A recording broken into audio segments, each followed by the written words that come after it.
Ash starts the battle off with a quick attack as Elekid jolts forward, with Paul countering at a command of withdraw, trying to soften the incoming blow, as Elekid's body slams into the small turtle's frame, knocking it backwards. Paul, going on the offensive, calls for a Razor Leaf, the attack pushing Elekid back a few inches, but the gap gives Ash a chance to strike with a special attack, firing off a Thunder Shot.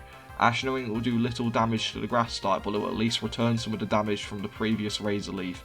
As Ash smiles brightly, Paul grins while his mind begins to try and break down the battle as it goes, wanting to know the best way to win and trying to figure it out as fast as he can. Ash, wanting to follow up on the momentum of the previous Thunder Shot, calls for a charge, as momentum begins to rotate its arms, building up a lot of static energy around it. Paul, seeing this, knowing what this attack can do, orders for a Razor Leaf, hoping to finish this fight fast as well. However, as the attack connects with Elekid, it seems to do less damage than before. Ash shouts out a well done to Elekid for continuing to charge the next attack up through the Razor Leaf, as the pair then share a smile, as Ash gives the order to fire off the Thunder Shot that has been charged up. The electric move fires off with enough force to almost knock Elekid off its feet, making the Pokemon go wobbly for a second. Paul orders Turtwig to hide in its shell in hopes to soften the blow, but the lightning moves too fast, striking the turtle before it can retreat. The attack ends with Turtwig shaking from lingering jolts of lightning coursing through its body. Paul tries to order for a withdraw, already knowing Ash is going to go for a quick attack to try and finish the battle, but before Paul can call for any move, Ash, seeing victory in his grasp, gives the order for quick attack, as Elekid jumps forward, closing the distance between itself and Turtwig pretty fast, and soon shoulder barges the turtle, knocking it off its feet and onto its back, passed out. Rowan, seeing this, calls the match, with Elekid and Ash letting out an excited cheer, as Ash grabs Elekid by the hands and does a small spin around with them on. Paul is slightly stunned, his face plastered with disappointment in himself for losing, but in his eyes burns a desire to never lose again. A small tug on his trouser leg grabs his attention. Looking down, he spots Turtwig. The starter Pokemon shares the same look as Paul, and in this moment a bond is formed between trainer and Pokemon, alongside a promise to get stronger and to never lose again, especially to Ash. At the thought of the boy's name, his voice booms out, telling Paul that it was a great battle, admitting that if he had come a week or two earlier, he would have likely won. Him and Elekid did have an unfair advantage of having a few weeks to bond and train together, but he can tell from Paul and Turtwig's face that the pair have managed to bond during this battle, and next time they fight it will be incredible. Paul picks up Turtwig and nods his head, promising that he won't lose again to Ash, ever. Ash smiles at this, welcoming the challenge. Reggie from the side smiles as well, happy to see that Paul has found a rival immediately, with Reggie wondering if Paul's plan has changed in any way since meeting Ash, wondering if his travel destination is going to remain the same or be affected by this encounter. However, at this thought, Reggie remembers he needs to get going soon, so stands up and thanks both professors for giving his brother this chance, before shouting out asking Paul if he's coming along to Kanto with him, or if he's going to be travelling with his new friend. Paul looks over, realising the time, and shakes his head, shouting out to his brother that he wouldn't miss his battle against the Pyramid King for the world.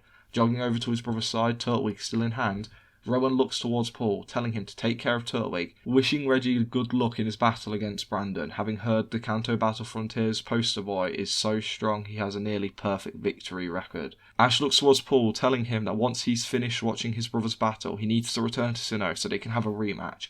Paul nods as the pair share a smile. As the brothers leave, Ash and Elekid finish celebrating before deciding to spend the rest of the day resting, getting ready to head out on their own journey tomorrow. As the morning light of Ash's 10th birthday soon hits the lab, the boy is fast to wake up, spending the morning celebrating his birthday with Rowan, Oak, and his mother through video call. As they all share the celebration with the boy, soon he's handed some gifts which will be useful through his journey throughout Sinnoh, before finally Professor Oak approaches Ash with Pokeballs and a Pokédex in hand, ready to see his student take his leave. But before Ash accepts the gifts, he makes a request. Oak is confused but listens, as Ash asks if there's any way the Pokédex could help him identify Pokemon with unique evolutions, so he can help Professor Rowan further his studies, since the man was nice enough to gift him a starter. Professor Rowan from the side is slightly taken back, going to say that the kid doesn't have to do this, but Ash, clearly having anticipated this question, cuts Rowan off by saying it's not only for Rowan's sake. He wants to do this because he wants to learn as much about Pokemon as he possibly can, and seeing different evolutions sounds amazing, and maybe all of these evolutions will be super strong and help him on his gym journey. Rowan once more goes to speak, but Oak cuts his friend off, telling him that the kid is stubborn, and Rowan won't be able to change his mind. Ash looks determinedly at both professors, and Rowan finally smiles, caving in, thanking Ash, and quickly grabbing the Pokédex out of Professor Oak's hand, and updating it for Ash to alert him whenever he scans a Pokemon which doesn't evolve in the more traditional sense. After a few minutes of playing with it, it's finally done, and Ash looks down at his decks with a smile, thanking him before looking down to Elekid, who sits quietly in the corner, impatiently tapping its foot, while also feeling a swell of excitement. After finishing the morning celebrations, Ash is ready to head off on his journey. As Oak sits smiling at his student, he tells the boy to show Sinnoh what he's made of.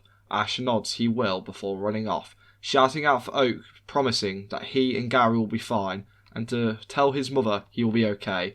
Oak smiles softly before feeling a bit upset, but he can also not help but hide his own excitement, as he cannot wait to meet the young men this journey will mould those two boys into. Ash, having done some research in this timeline, knows that the closest gym other than Palmer's is Allberg City, so having a goal in mind, he sprints off, racing towards Route 202. Meanwhile, in a not too far away cave, Gary covers his eyes, trying to block the sudden intense shift in lighting from blinding him, as he walks out into a city he knows to be Allberg, excited to get to his first gym battle. Having done his research, he knows Magby will give him a massive advantage in the upcoming gym. He also plans on training up some of his newest captures to see which ones will be more ready and better suited to take on this gym.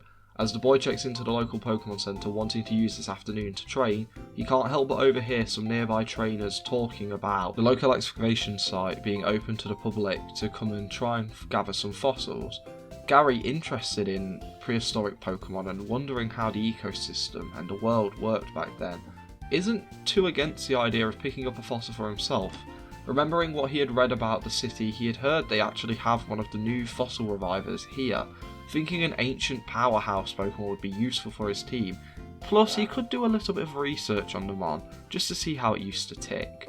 So, deciding to postpone his gym battle until a few days from now, arriving at the dig site, he brings out his Pokemon, not only to help him find fossils, but also knowing that moving heavy boulders around and searching for fossils will help his team get some much needed training, thinking that it's a 2 Pidgeys, 1 Geodude sort of situation. As the kid starts walking towards a large crowd where he knows the excavation site to be, an onlooker spotting the boy and his Shinx shouts out to him, making Gary stop in place. Turning to see a boy a few years his senior running towards him, Gary, not trusting this straight away, gets a bit defensive, as his Magby and Shinx take centre stage ready to defend their trainer, but the boy makes it clear he means no harms, putting his hands up apologetically while looking at Gary, as he introduces himself as Rourke, asking if Gary is planning to go mine for some fossils. Gary nods his head, making Rourke smile, telling the kid that he won't find any fossils at that dig site. Gary's confused, asking why, and Rourke points out all of the people mining there, explaining how he'll be competing against all of them to try and get a fossil. It's going to be borderline impossible. However, he does have an offer for Gary, making the trainer lift his eyebrow in interest, as Rourke points towards the base of a nearby mountain, explaining that he knows some powerful fossils rest at the base of that mountain, and if they use his Shinx, they should be able to find 2 fossils in no time. Gary seems unsure and a bit uninterested. After all, now he knows where to find the fossils. Why doesn't he just go off by himself? He doesn't need this person. But as this thought comes to mind, so does Ash. Having learned how useful a good friend can truly be, Gary nods his head, finally introducing himself and agreeing to help, but on the condition that he gets first pick of the fossils. Rourke smiles at this, guiding Gary to the location he plans to dig, while explaining that the Shinx's line has the ability to see through objects. Even if it's in its weakest state, Shinx can still do it to a minor degree. Hearing this, Gary's a bit impressed, and the boys then spend the next few hours coaching Shinx through using its X-ray vision trying to find fossils. Gary gives his first capture all the encouragement he can, and Shinx doesn't want to disappoint its trainer, pushing itself to the utmost limit and soon forcing its own evolution. Shortly following this, the 2 boys finally strike gold as they find 2 fossils. Using some pickaxes and a Geodude that Gary had caught, they brute force their way to the fossils and finally pull them out of the ground just before the sun sets. Gary, getting to make his decision first, chooses the one which is shaped like a star, which seems to make Rourke look a bit defeated. However, the boy is grateful and tells his new friend to follow him as he'll take him to the reviver.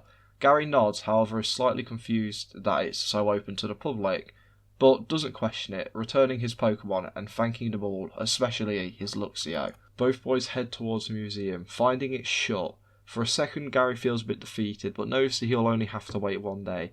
But before that thought can truly set in, Rourke unlocks the door, letting himself and Gary in, explaining to his new friend that his father actually owns the building, and he knows how to work the machine, so he can come and go as he likes. Gary smiles at this and is looking forward to seeing how this machine works. Heading round back, Rourke begins to fire up the machine, and soon both Pokemon are brought back to life in almost an instant.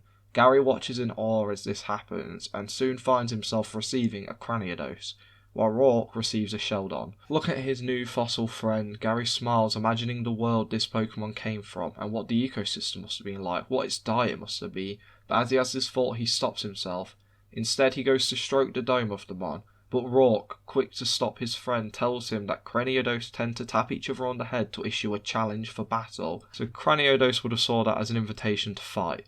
Gary looks down towards Craniodose, who clearly looks ready to brawl, but as he moves his hand away, the Pokemon calms down. Instead, Rourke advises his friend to scratch the Pokemon on the chin, while Rourke rubs the edge of Sheldon's face. With a mixture of excitement and anger on his face, Gary goes to ask why, but that's when a voice cuts through the silence of the museum, praising Rourke for getting himself a real Pokemon. Gary turns to see a man who he knows to be Byron, the gym leader of this town, and now he learns to be Rourke's father, with Byron openly insulting the other Sinnoh native fossil, causing Gary's Craniodose to get defensive, almost looking ready to fight. But Byron almost doesn't acknowledge Gary and his Craniodose's existence at the minute, continuing to talk to Rourke and telling him how he can truly begin training to be a real gym leader of the Steel type now. Gary watches as Rourke clearly wants to argue back, and goes to for a second, but soon finds himself biting his tongue. Gary, really not wanting to get involved with family drama, stays silent. That is until Byron starts belittling Rourke's original wish of starting off with a Craniodose, reminding Rourke that all fossil Pokemon are inferior compared to the power of the Shield Pokemon. At this, Gary understands why the boy looks defeated at receiving the Armoured Fossil. It was because he doesn't like the Pokemon, but instead that he wanted to prove his father wrong.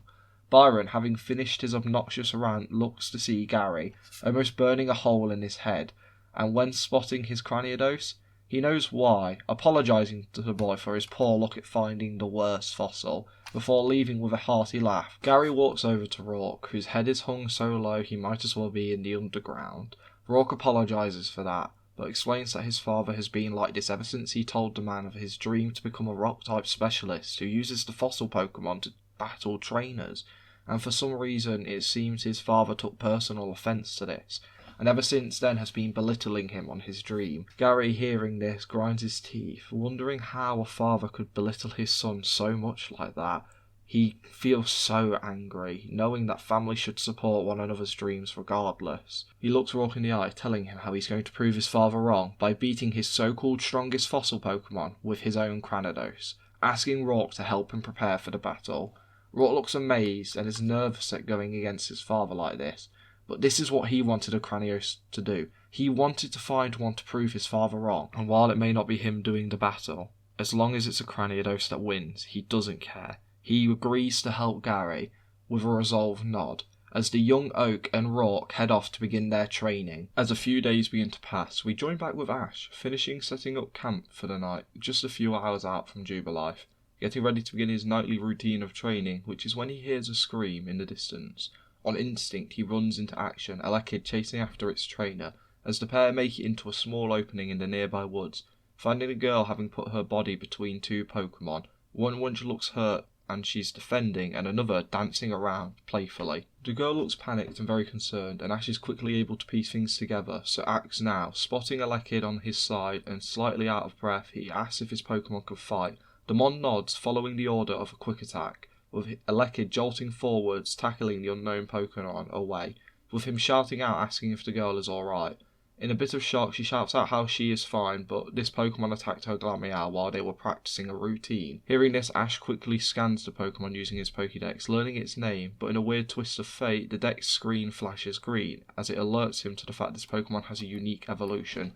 Smiling to know that the feature worked, Ash takes his mind off the battle, allowing his Elekid to get attacked by a sand attack. Elekid covers his eyes in pain and annoyance as Gligar dances around once again, not following its attack and just laughing, having fun. But Ash is able to see that Elekid can fight on, so calls for a Thunder Shock, with the attack connecting, however seemingly doing no damage, making the Pokemon laugh even louder.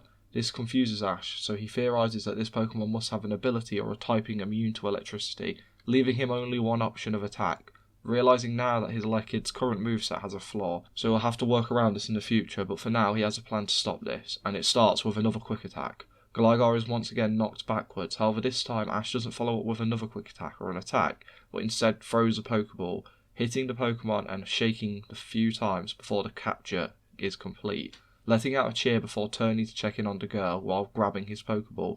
She is fine, but she says her Glameow was hurt. Ash stops the celebration and quickly runs over to go check on the Pokemon, not noticing how annoyed and upset his Elekid looks. Ash makes it over to Glameow and does a quick check over, spotting a bruise on the Pokemon's leg, which would explain why it wasn't standing, since it likely hurts to put a lot of pressure on, but from what he can tell it'll only take a night's rest to heal up. Hearing this, the girl sighs in relief, explaining how she was just practicing for tomorrow's contest when this Pokemon came from a nearby tree and threw sand in her Glameow's eyes, causing it to land wrong, and he knows the rest. Ash takes a moment of pause, having heard of contests but is not very familiar with them at all, so is interested to learn that this girl is a coordinator. Wanting to pick her brain a little bit and make sure that her Glameow is properly looked after, he offers to share his campsite with her for the night. As the pair head back and get formally introduced, Ash learns the girl's name is Zoe, and he introduces himself as Ash. Making it back to camp, Ash is quick to feed Glameow to get its strength back up, allowing it to rest, before turning his attention back to Elekid, who looks annoyed and is actually burning a hole in the back of Ash's head. Realising this, he apologises and kneels down, praising the Pokemon for a battle well fought, stroking the top of the Pokemon's head before getting it some food, causing a happy chirp to leave Elekid's mouth. As the mon begins to eat, Ash decides before he starts to sit down and rest for the night, he wants to at least get to understand the new Pokemon he had just caught, so brings out his newest capture. The Pokemon coming out slightly shocked, but once taking in its new surroundings, the Pokemon spots Ash and flicks sand directly into his eyes once more, making the boy cover his eyes in pain while he hears the Pokemon laughing with glee, almost in hysterics. Elekid drops its food seeing this and once again goes to attack Gligar, quick attacking to get right in front of its face and growling at it angrily, but Ash tells Elekid to stop, thinking he understands now what Gligar is doing. Clearing the sand from his eyes and getting down on one knee, he asks Gligar if he's just trying to have fun by playing a game with everyone. Gligar nods as it begins to dance around energetically. Ash laughs at this, but tells the Pokemon that the way he's playing isn't fun, pointing at the injury he did to Glameow, as Gligar realises that it hurt something it just wanted to have fun and play around with, causing the Pokemon to bow in apology, something both Glameow and Zoe accepts, telling him to be more careful. From here, Ash feeds the ground flying type, taking the time to watch its mannerisms and also see how it interacts with Elekid, noticing that Elekid doesn't seem overly thrilled at the new inclusion of the team, wondering if Elekid just doesn't like the Pokemon due to its attitude, unsure of why Elekid's being so cold towards Gligar. But while doing this, he's also spending the time getting to know Zoe. As the pair speak to one another, Ash learns that this is her first time travelling as a trainer. But while saying this, the girl looks a bit upset. However, she continues talking, not giving Ash a chance to interject, with her going on to explain how tomorrow is actually her first contest, so she got a bit restless while waiting in bed, so she decided to get some more practice in, which is when Gligar appeared. Ash understands this feeling of restlessness. Even with his gym battle being well over 2 weeks away, he's still very eager and excited to get to it, so he knows that the night before he definitely will not be getting any sleep. The pair continue talking for a few more hours before finally heading off to sleep, and the next morning waking up bright and early and making their way towards the contest hall. Zoe thanks Ash for everything he had done, and with the girl looking rather nervous, she actually asks if Ash wouldn't mind sitting around and watching her through the contest, and Ash actually reveals he had planned to do so, wanting to cheer on his new friend. Zoe hearing this smiles, whispering under her breath that at least someone will be here to cheer for her. However, Ash chooses not to touch on the subject, instead heading inside and getting good seats in the front row, ready to sit and cheer on his friend. As the first few performances go by, Ash is amazed at the skill of these trainers. This is nothing like a Pokemon battle. There's so much coordination and beauty on display, and he's loving every second of watching it, and even considers next time he's near a contest, maybe even entering himself. But soon that thought's interrupted as the name Zoe is called to stage. The girl runs out onto the stage wearing a new outfit and brings forth her Glameow with a call of Shadow Ball. The cat lands on the battle and seconds after fires a ghostly orb into the sky. The attack floats in the air for a few seconds before it begins to descend towards the ground, which is when the attack is caught in a spiral of electricity, holding the attack in place, slowly cloaking the purple orb in the shocking blue light of Glameow's shockwave. As small colourful sparks flicker off the combination attack for a few seconds, captivating the crowd before Zoe decides to finish it with an Iron Tail. Glameow releases its shockwave and pounces up towards the now dropping violet Shadow Ball. Glameow jumps above the floating attack and cuts through it, causing an explosion of purple and blue lightning to fill the contest hall skyline, with Glameow landing and taking a bow with her trainer, as the room is filled with excited cheers, Ash cheering louder than anyone at the amazing sight. Now both Zoe and Ash watch in anticipation, anxiously waiting to see if she makes it through the next round, as other competitors compete for a few more minutes. Soon, the next round qualifiers are revealed, with Zoe being one of the first names revealed and moving on to the battle stage, which is where Ash gets to watch a whole different type of battle, as the point system makes things very difficult for normal trainers, but these coordinators make things look easy, and none more than Zoe, who shows to be a rather adept battler, managing to KO most of her opponents instead of winning by points, and due to this she finds herself in the finals, which is where she faces her first true challenge, as her opponent seems to be a very competent coordinator. Both strike out against one another, seemingly equal in strength, seeming to be a battle which will come down to a KO instead of points. With both trainers playing defensively to wait for the perfect opportunity. That is until Zoe's reveals itself, as her opponent calls for a Hyper Beam. The move taking a few seconds to charge is the perfect opportunity for Glameow to strike using Iron Tail, forcing the mouth of Espeon shut, not only dealing huge damage to its HP, but also taking massive amounts of points off their opponent. But that doesn't matter, as Zoe finishes off the battle with her super effective Shadow Ball, knocking out the opposing Espeon, winning her first contest. The girl smiles brightly, hugging her Espeon and looking through the crowd, clearly looking for someone, but the further she looks, the more sadder she looks, as soon she realises that the person she's searching for isn't here. However, a small smile does creep onto her face when spotting Ash and Alekid cheering her on. With her and Glameow happily accepting the ribbon with a weak smile, the buzz of the contest soon dies down, as Ash meets Zoe outside of the hall, congratulating her for winning her first contest. The girl thanks her new friend, asking where he plans to go next. Ash quickly points towards Route 203, having taken the few minutes it took Zoe to get outside to figure out where he was going. He explains how he's going that way to challenge the Allberg City gym leader to acquire his first gym battle, a look of confidence plastered across his face. Zoe, hearing this, asks if it will be okay if she could tag along, having enjoyed the last few days of having someone to travel with, plus admitting that she wants to pay Ash back for cheering for her so loud, promising to cheer even louder for him at his next gym battle. Ash smiles while going slightly red, happily accepting this offer, as the two new friends take off down Route 203 together. Back in Allberg City, we join Gary in the midst of his first gym battle, his Luxio having just used Bite to take down Byron's Bronzor, bringing the battle down to a 3v1, as Rourke announces that Bronzor is unable to battle, telling Byron to bring out his last Pokemon. Gary shouts out his praise to Luxio, but he can tell the Pokemon is at the end of its rope, so wanting to give the mon some rest, he recalls it, telling Luxio it did amazing. As Gary and Byron share a look, the gym leader looks unshaken, even though Gary still has all three of his Pokemon. However, with a smile, he brings out the mightiest of all of his Pokemon, his Bastiodon. As the Pokemon lands on his side of the field with a giant thud, Rourke can't help but pull a sour face. However, when looking to Gary to tell him to bring out his next Pokemon, his friend looks confident, making Rourke feel confident, as the trainer brings out his Cranidos, which lands with a much less impressive thud. Byron laughs at this, telling the kid to bring on, interested to see what sort of strategy Gary and Rourke had come up with to take down his Bastiodon. Gary starts to battle off with a Rock Polish, as Byron, wanting to prove the might of his Pokemon, tries to finish the fight in just one move, calling for a Flash Cannon. The attack is charged and fired in a matter of seconds, but feeling the benefits of the Rock Polish, Cranidos is easily able to dodge the oncoming attack. Gary orders for Cranidos to keep dodging and firing off leers every couple of seconds until he says otherwise.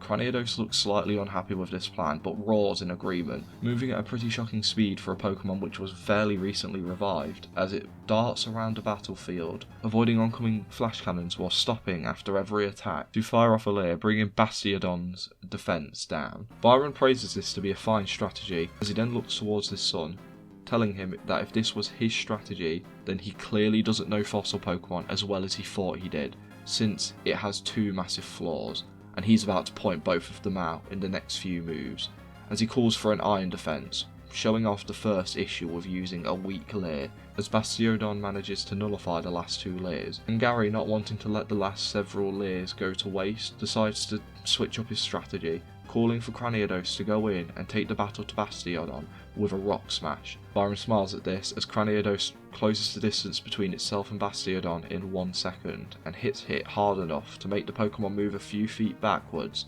and grunt in pain, but Byron grins widely, ordering for a Metal Burst, as the shards of metal which Cranidos had knocked off the shield Pokemon's face suddenly glow brightly before rocketing towards the Headbutt Pokemon, bombarding its body with a metallic shard, bringing Cranidos to the floor. Byron smiles smugly, asking if that's all the boys could muster up over the last few days, since he didn't even get to show off the other massive weakness of the weaker Sinnoh line, making Gary and Rourke grit their teeth, all the while eternally admitting that one Rock Smash did some serious damage, realising that this Cranidos is of the stronger variety. While this is all happening, Gary cheers for Cranidos to get back up to prove Byron wrong, with the Pokemon trying its best to do so. However, it's clear that one attack had nearly taken down Cranidos, but with all the grit and strength it can, it pulls itself back to its feet, stomping them in a show of readiness to prove Byron wrong for calling it weak. As Gary calls for another Rock Smash, Byron stands patiently, waiting.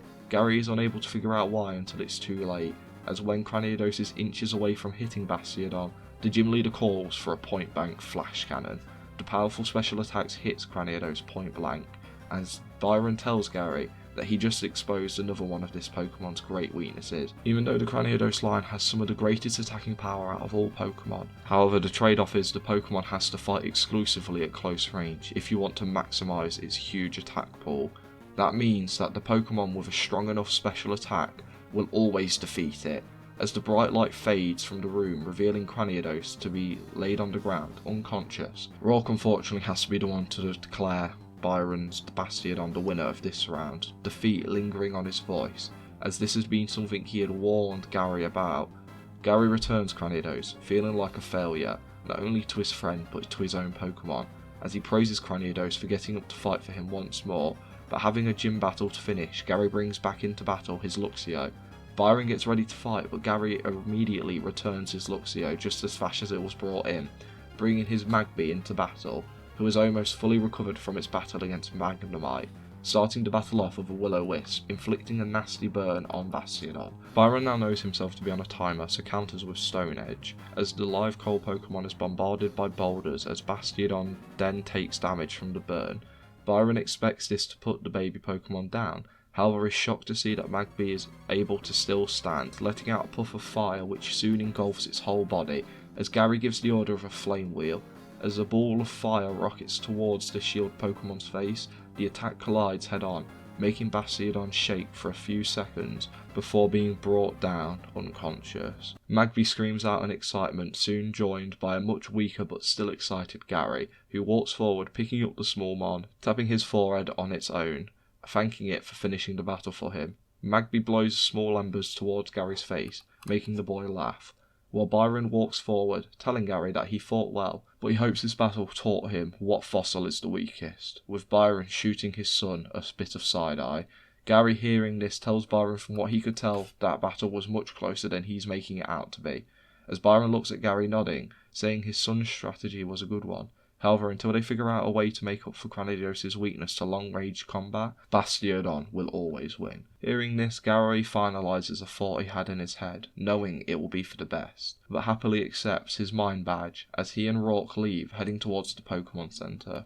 Having had his party fully healed, Gary turns towards Rourke, who, while happy for his friend's victory, cannot help but feel like he lost, not able to prove his father wrong. As if able to read Rourke's thoughts, Gary apologises, knowing how much that battle not only meant for Rourke but for Cranidos, since they both wanted to prove Byron wrong. Rourke goes to tell Gary it's fine, but the boy interjects with an offer shocking Rourke, as Gary wants to make a trade. Here's Cranidos for Rourke's Sheldon.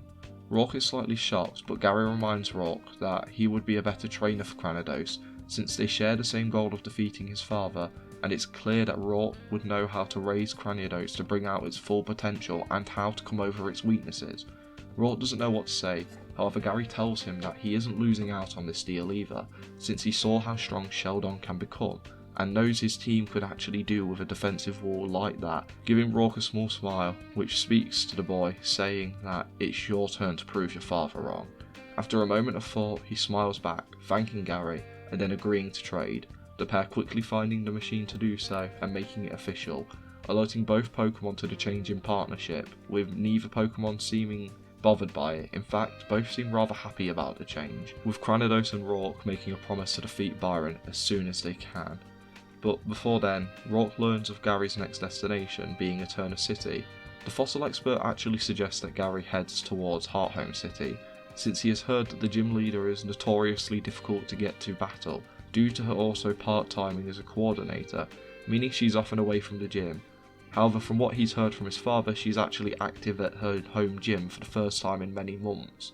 Gary, hearing this, thanks his new friend, which is when Rourke makes a request for Gary, asking if he could travel alongside Gary to better prepare for the fight he has coming up against his father's Bastiodon, even offering to show Gary a shortcut to Hearthome City, which should cut his travel time down from a month or two to maybe just a week. Gary playfully thinks about it, speaking aloud at how it would be quite annoying to have him around, before jokingly laughing, saying he would be happy to have his friend with him. As the two friends share a handshake, promising to help each other get as strong as possible, they soon find themselves using the shortcut up to Route 207, before heading off towards Mount Coronet and, more importantly, Hearthome. We join Ash and Zoe a few days into their journey down Route 203, the pair making fairly good time, with Ash getting a chance to train both Elekid and Gligar against Zoe's Glameow, with the glaring problem of Elekid's disdain towards Gligar becoming more and more apparent as every day passes.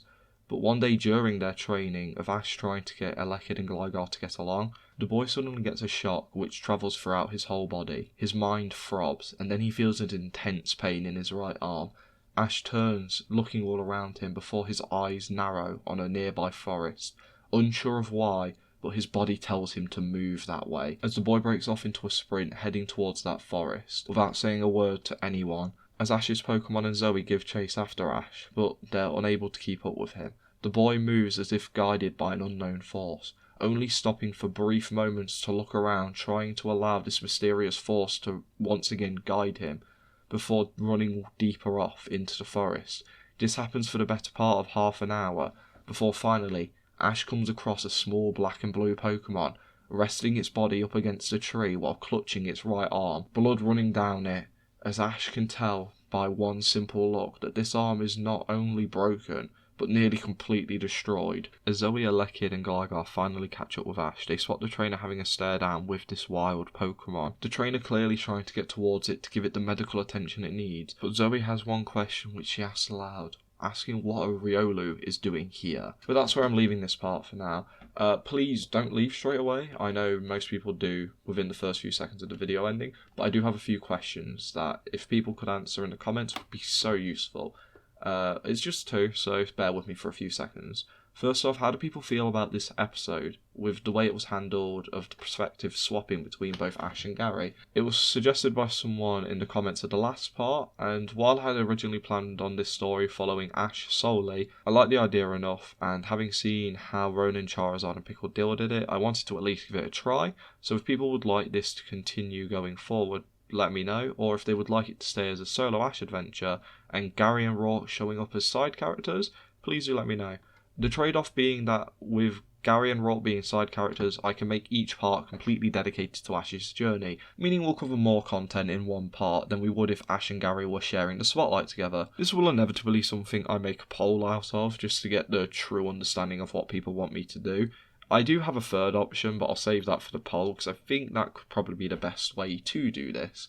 But I can imagine people are either going to really like the idea, since they might like to see what Gary and Rourke do, or they'll want things completely concentrated on Ash. I think it's going to be a bit strange. I'm excited to see how people vote for it. Now, the second thing I want to speak about doesn't matter as much if we only follow Ash's journey, but if we do continue to follow both trainers, I want to let everyone know up front that I do plan to keep all contests in the series rather short. My idea being that people will likely prefer that I spend more time on Ash and Gary's gym battles in the series. Now, of course, I do have plans for Zoe. This doesn't mean she's going to be completely sidelined. However, any contest she participates in will be kept short, with an exception here or there, which might reveal itself later on. The reason I speak about this here is because if people do want to see the contest get a bit more love, and I do completely love contests, I just think in the terms of this story, people would much rather see Ash and Gary's gym battles. Let me know, and I can maybe go into a bit more detail going forward with them. This is my first time playing with contests, so you'll have to bear with me for a bit. But that all being said, I do hope everyone enjoyed. And leave me a comment letting me know your opinion on these things I've spoke about and what you think to Ash's newest captures. I'm really excited to tell the rest of this story, and I hope everyone has a great day or a good night, and I'll see you next time.